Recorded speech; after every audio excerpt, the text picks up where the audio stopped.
ఓం సాయిరామ్. బాబా భక్తులందరికీ కూడా నమస్కారం అండి. అందరూ కూడా సుఖంగా సంతోషంగా ఎప్పుడూ కూడా ఆనందంగా ఉండాలి అని చెప్పి ఆ బాబాగారి తరపున నేను కూడా మనస్ఫూర్తిగా కోరుకుంటున్నాను. ఈరోజు బాబాగారు అందించే సందేశం ఏంటి అంటే కనుక, తల్లి, ఎక్కువ సమయం లేదమ్మా. ఈ నెల 14వ తారీఖే చివరి రోజు. ఒక స్త్రీ నీ ఇంట అడుగు పెట్టబోతోంది. ఇది జరిగితే నీ తలరాతే మారిపోతుంది. ఇది నీ జీవితానికి సంబంధించిన ఒక పెద్ద రహస్యం అమ్మా అని చెప్పి ఏదో తెలియని సందేశాన్ని ఈరోజు బాబాగారు మనకు అందించడానికి మన ముందుకు వచ్చారండి. మరి బాబాగారు ఏ సందేశం అందించినా కూడా అది మన భవిష్యత్తుకు పునాది లాంటిది అని చెప్పి మనందరికీ కూడా తెలిసిన విషయమే కదా. మరి ఎవరికైతే బాబాగారి మీద నమ్మకం ఉంటుందో వీడియోని చివరి వరకు చూడండి.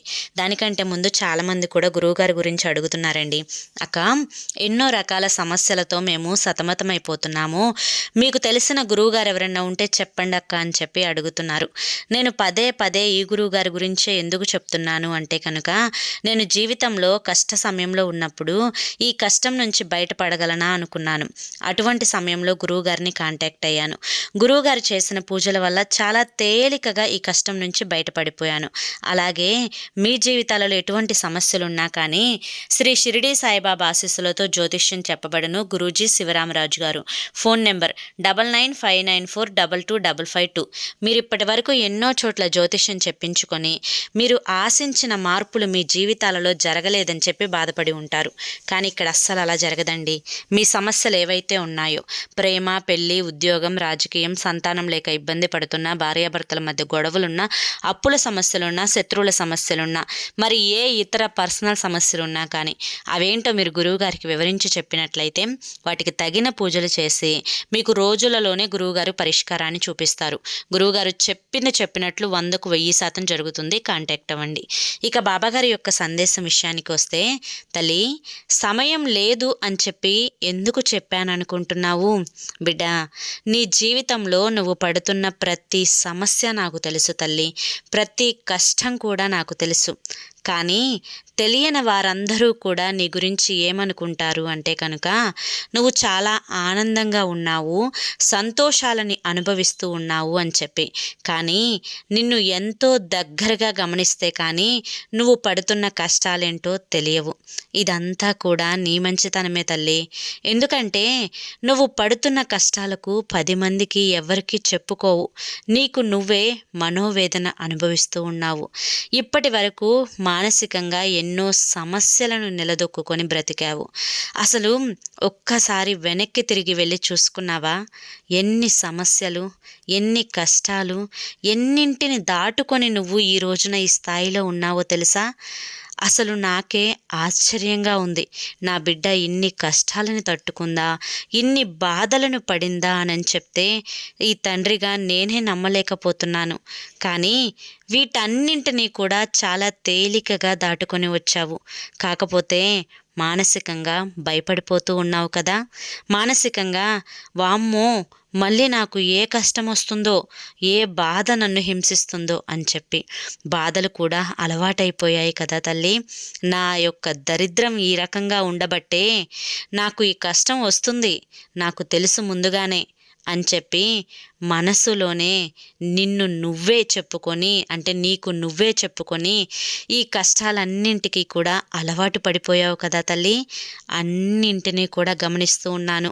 అనుకున్న పనులు ఏవి కూడా జరగడం లేదు. ఆశించింది ఏది కూడా జరగడం లేదు. బిడ్డల నుంచి కోరుకున్నది ఏది కూడా దక్కడం లేదు.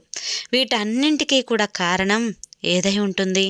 బిడ్డ, ఎన్నో కోరికలు. కొత్త ఇల్లు కట్టుకోవాలి, మంచి బట్టలు కొనుక్కోవాలి, నాకంటూ ఒక ప్రత్యేకమైన గుర్తింపును తెచ్చుకోవాలి, నాకంటూ ఒక ప్రత్యేకమైన స్థాయిలో నేను నిలబడాలి అని చెప్పి ఎన్ని రకాల ఆలోచనలు. ప్రతి మనిషి కూడా ఇలాగే ఆలోచిస్తున్నాడు కదా. అయితే కొంతమంది వారి యొక్క కలలను కష్టపడి నెరవేర్చుకుంటూ ఉంటారు. బిడ్డ, ఇక ఆలోచన ఆపేయి. ఎందుకంటే ఆలోచన ఆనందాన్ని ఇవ్వాలి తప్ప బాధని, నిరుత్సాహాన్ని ఇవ్వకూడదు. ఇప్పటి వరకు నీ ఆలోచన నీకు నిరుత్సాహాన్ని ఇచ్చిందనే చెప్పాలి. కాకపోతే నీ యొక్క ఆలోచన నుంచి ఎన్నో సమస్యలు కూడా పుట్టాయనే చెప్పుకోవాలి. ఎందుకు ఇలా చెప్తున్నాను అంటే కనుక బిడ్డ, మానసిక సమస్యలు ఎక్కువగా రావడానికి, మనిషి భయపడుతూ బ్రతకడానికి, మనిషి గందరగోళంలో పడిపోవడానికి ఈ యొక్క ఆలోచనలే కారణం. ఎందుకు ఇంత ఆలోచన తల్లి? బాబా అని పిలిస్తే పలకడానికి నేను లేనా? నీ కష్టాలు తీర్చనా? నీ బాధలని పోగొట్టనా? నీ కన్నీటిని నా చేత్తో తుడవనా? నా బిడ్డగా నిన్ను దగ్గరికి తీసుకోలేనా? అంత పరాయివాణ్ణైపోయానా తల్లి? నన్ను కూడా దూరం పెట్టేస్తున్నావు, ఈ తండ్రిని కూడా మర్చిపోతున్నావు. బిడ్డా, నీ అవసరాలు తీర్చుకోవడం కోసం నీకు డబ్బు ఎంతో ముఖ్యమని చెప్పి నాకు తెలుసు. ఎందుకమ్మా ఇంత మంచితనాన్ని చూపిస్తున్నావు? ఈ మంచితనానికే నా బిడ్డకి వెన్నంటే కాపలా కాస్తున్నాను. పొరపాటు పడుతున్నావు తల్లి. అందరూ కూడా నీలాగే ఉంటారు అని చెప్పి. నోటితో మాట్లాడుతూ నొసలుతో వెక్కిరించే రోజులు తల్లి ఇవి. డబ్బున్నవాడే ఈరోజు రాజ్యమేలతాడు. మాటలు నేర్చినవాడే నలుగురిలో కలవగలుగుతాడు. నలుగురిలో మాట్లాడడం చేతకాదు, చేతిలో డబ్బు కూడా లేదు. ఎలా తల్లి నిన్ను అందరిలో కలుపుకుంటారు? నా బిడ్డకు మంచితనం ఉండడం చేతే ఒంటరిగా మిగిలిపోయింది. అతి మంచితనం అనేక అనర్థాలకి కూడా దారితీస్తుంది అని చెప్పాల్సిన దౌర్భాగ్యపు స్థితిలో ఉన్నానమ్మా. మంచిగా ఉండాలి అని చెప్పే నేనే అతి మంచితనం పనికిరాదు అని చెప్పి చెప్తున్నాను.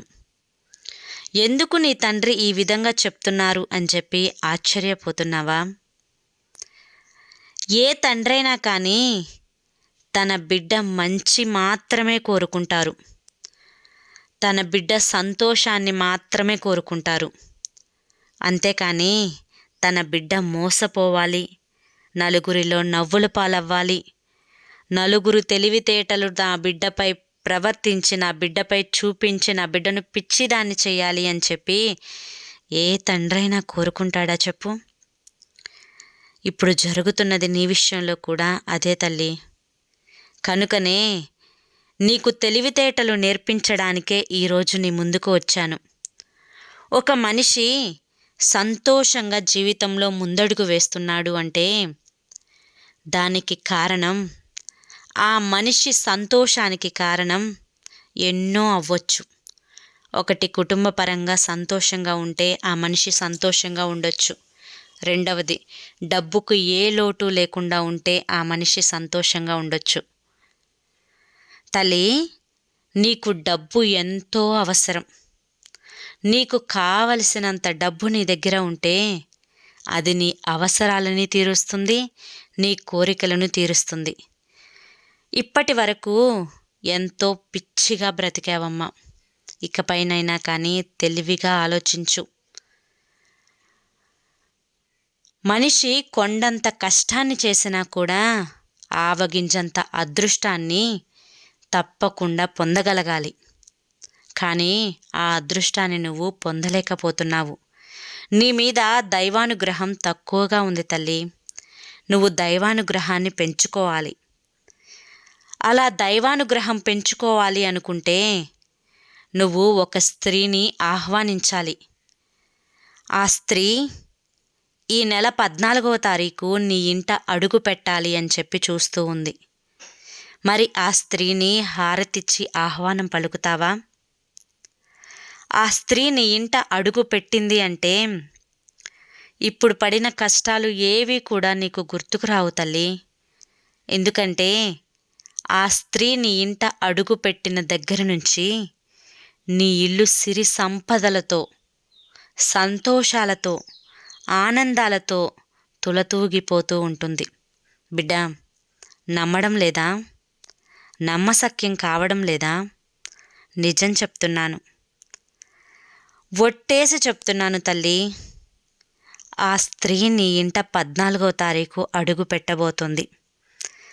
14వ తారీఖుకు ముందు నీ జీవితం ఏ విధంగా ఉంది, 14వ తారీఖు దాటిన తర్వాత నీ జీవితం ఏ విధంగా ఉంటుందో తప్పకుండా నీ కళ్ళతో తేడాని నువ్వే చూస్తావు. ఆ రోజున అనుకుంటావు, తల్లి నా తండ్రి అయిన బాబా చెప్పారు, నిజంగా అదే జరుగుతుంది నా జీవితంలో.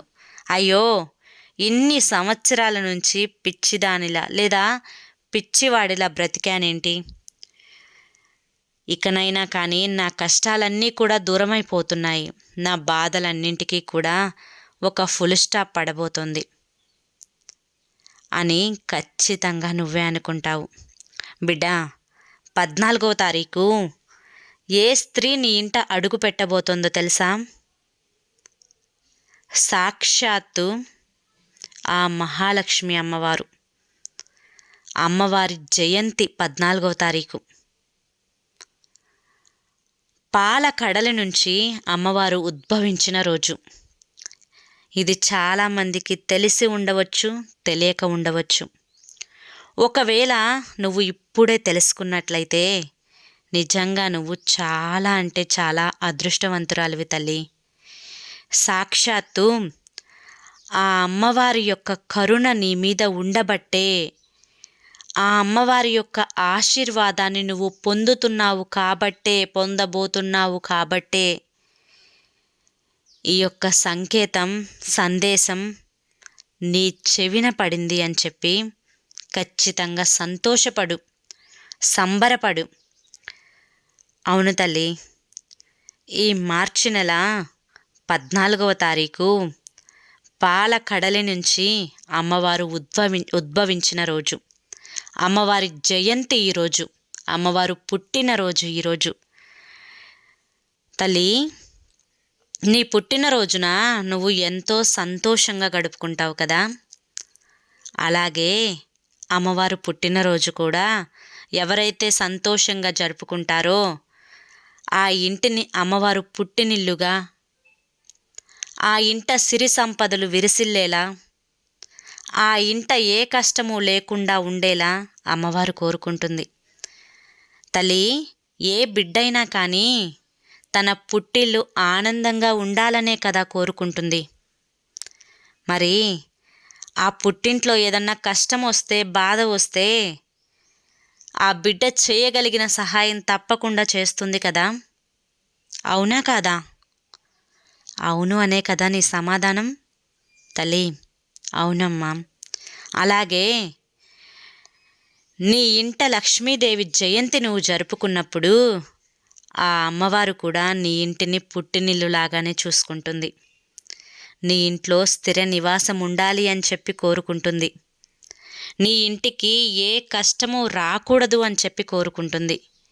నీ ఇల్లు సిరి సంపదలతో విరజిల్లాలి అని చెప్పి కోరుకుంటుంది. సర్వ సంపదలు నీకు రావాలని కోరుకుంటుంది. నీకున్న అప్పులు మొత్తం తీరిపోవాలి అని చెప్పి కోరుకుంటుంది. నీకు మంచి ఆరోగ్యం రావాలి అని చెప్పి కోరుకుంటుంది. అయితే నువ్వు ఒక చిన్న పని చేస్తేనే అమ్మవారు నీ ఇంట స్థిర నివాసం ఉంటుంది. అదేంటో చెప్తాను, జాగ్రత్తగా విను తల్లి. ఈ నెల 14 బిడ్డ, వింటున్నావు కదా, ఈ నెల 14 ఉదయాన్నే సూర్యోదయానికి ముందే నిద్రలెగువు.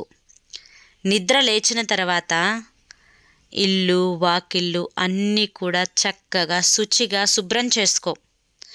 నీ వాకిటన మంచి రంగవల్లికను పెట్టు. అమ్మవారిని ఆహ్వానిస్తున్నట్లుగా నీ ఇల్లుని అలంకరించుకో. తరువాత చక్కగా తలంటు స్నానాన్ని చెయ్యి. చేసిన తర్వాత అమ్మవారి ముందు ఆవు నేతితో కానీ నల్ల నువ్వుల నూనెతో కానీ దీపారాధన చెయ్యి. ఆవు నేతితో కానీ లేదా నల్ల నువ్వుల నూనెతో కానీ దీపారాధన చెయ్యి. దీపారాధన చేసుకున్న తర్వాత లక్ష్మీ అమ్మవారి యొక్క సహస్రనామ స్తోత్రాన్ని చదువు, లేదా విష్ణు సహస్రనామ స్తోత్రాన్ని చదువు. తరువాత సర్వమంగళ అమ్మవారి అష్టోత్తర నామావళి చదువు. ఇది మొత్తం కూడా నీకు 45 నిమిషాల సమయం పడుతుంది. తల్లి, ఈ ఒక్కరోజే గుర్తుంచుకో. ఇది మొత్తం కూడా చదువుకోవడానికి 45 నిమిషాల సమయం పడుతుంది. ఈ 45 నిమిషాలు నువ్వు అమ్మవారి పేరుని తలుచుకుంటూ ఆ నామావళి చదువుకుంటూ, మళ్ళీ చెప్తున్నాను విను, లక్ష్మీ సహస్రనామ స్తోత్రం కానీ, విష్ణు సహస్రనామ స్తోత్రం కానీ, లేదా ఈ రెండు కానీ, తర్వాత సర్వమంగళ అమ్మవారి అష్టోత్తరం. ఇక అమ్మవారికి నైవేద్యం అరటి పండ్లు కానీ, ఎండు ద్రాక్ష కానీ పెట్టు. అమ్మవారికి ఆ రోజు అర్చన చేసుకో. ఈ విధంగా నువ్వు చేసుకోవడం వల్ల నీ దగ్గర ఏమీ లేకపోతే, ఏ ప్రసాదం పెట్టుకోవడానికి లేకపోతే, అమ్మవారికి నీ మనస్సునే ప్రసాదంగా ఇవ్వు. ఈ విధంగా ఏ ఇంట్లో అయితే అమ్మవారి జయంతి రోజు అమ్మవారిని తలుచుకొని పూజ చేసి సర్వమంగళ అమ్మవారి అష్టోత్తర నామాలు, లక్ష్మీ సహస్రనామం, విష్ణు సహస్రనామం చదువుతారో, ఒకవేళ చదవటం రాకపోతే వినేలా పెట్టుకుంటారో, వింటారో, ఆ ఇంట లక్ష్మీదేవి స్థిర నివాసం ఉంటుంది. ఆ రోజు నుంచి సరిగ్గా ప్రతిరోజు చదువుకున్నా కానీ, కనీసం 5 శుక్రవారాలు చదువుకున్నా కానీ, దినాభివృద్ధి నీ ఇంట ఏ విధంగా జరుగుతుందో నువ్వే చూస్తావు. ఆ మార్పుని చూసి సంతోషపడిపోతావు, ఆనందపడిపోతావు. ఏంటి, నా జీవితంలోకి డబ్బు ఈ విధంగా వస్తుంది, నిజంగా ఇన్ని రోజులు నాకు తెలియలేదే అని చెప్పి బాధపడిపోతావు. డబ్బు వస్తున్నందుకు సంతోషపడిపోతావు. ఇల్లు సంతోషంతో నిండిపోతుంది. కష్టాలన్నీ వెళ్ళిపోతాయి. బాధలన్నీ కూడా కంటికి కనుమరుగైపోతాయి. ఏ పని చేస్తున్నా, ఏ వృత్తి చేస్తున్నా ఎక్కువ లాభాలు చూస్తావు. అప్పులన్నీ కూడా తీరిపోతాయి. డబ్బుకు నీ ఇంట దిగులుండదు. మర్చిపోవద్దు తల్లి, ప్రతిరోజు తలస్నానం చేయాల్సిన అవసరం లేదు. ఆ ఒక్కరోజు తలస్నానం చేసి మొదలు పెట్టుకో. ఎంతటి గొప్ప అదృష్ట భాగ్యానికి నువ్వు నోచుకొని ఉంటావో నిజంగా నువ్వే చూస్తావు. నీ ఇంట జరిగే మార్పులని చూస్తావు. ఆ డబ్బు, సంతోషం, సర్వ సంపదలు అంటే అర్థం తెలుసా తల్లి? సంతోషం, ఆనందం, మనశ్శాంతి, కంటి నిండా నిద్ర, భార్యాభర్తల మధ్య అనుకూలత, సంతానంలో సంతోషం, పిల్లల అభివృద్ధి, పెద్దల ఆరోగ్యం, అన్నీ సర్వ సంతోషాలని చెప్పి పిలుస్తూ ఉంటాం. అన్నీ ఉన్నవారిని సర్వ సంపదలు అనుభవిస్తున్నారు అని చెప్పి పిలుస్తాం. అలా నీ ఇంట కూడా జరుగుతుంది తల్లి. తప్పకుండా నా మాట నమ్మి ఇది చేసుకో. నీ ఇంటికి ఆ స్త్రీ, ఆ లక్ష్మీదేవి అడుగు పెట్టినప్పుడు నీ తలరాతే మారిపోతుంది. ఇది నీ జీవితానికి సంబంధించిన అతి పెద్ద రహస్యం. ఈ రహస్యం ఏంటో చెప్పాను కదా తల్లి. చేసుకొని సర్వ సంపదలని అనుభవించు. ఆనందంగా ఉండు. జీవితంలో బాధలన్నీ కూడా దూరమైపోయి సంతోషంగా ఉండు. మనశ్శాంతిగా ఉండు. కంటి నిండా నిద్రపో. నీ యొక్క వ్యాపార అభివృద్ధి చూసి ఆనందపడు, సంతోషపడు. ఇక అన్ని సంతోషాలే తల్లి, దుఃఖమే నీ జీవితంలో ఉండదు అని చెప్పి ఈరోజు బాబాగారు మనకి చాలా చక్కటి సందేశాన్ని అందించారండి. మరి ఈ సందేశంలో ఎంతో గొప్ప ఆంతర్యం ఉంది కదా. అది మీ అందరికీ కూడా నచ్చింది, అర్థమైంది అనుకుంటున్నాను. నచ్చింది, అర్థమైంది అనిపిస్తే ఈ వీడియోకి ఒక చిన్న లైక్ ఇవ్వండి. కింద కామెంట్ సెక్షన్లో ఓం సాయిరామ్ అని చెప్పి టైప్ చేయడం మాత్రం మర్చిపోవద్దు. అవి రాకపోతే నమస్కారం సింబల్ కానీ, ఒక చిన్న లవ్ సింబల్ కానీ ఇవ్వండి. అలాగే కానీ కామెంట్ చేయడం మాత్రం మర్చిపోవద్దు. మొదటిసారి మన సాయి పిలుపు ఛానల్లోకి వచ్చినట్లయితే మన ఛానల్ని సబ్స్క్రైబ్ చేసుకొని సపోర్ట్ చేయండి. రేపు మళ్ళీ కలుసుకుందాం. సాయిరామ్.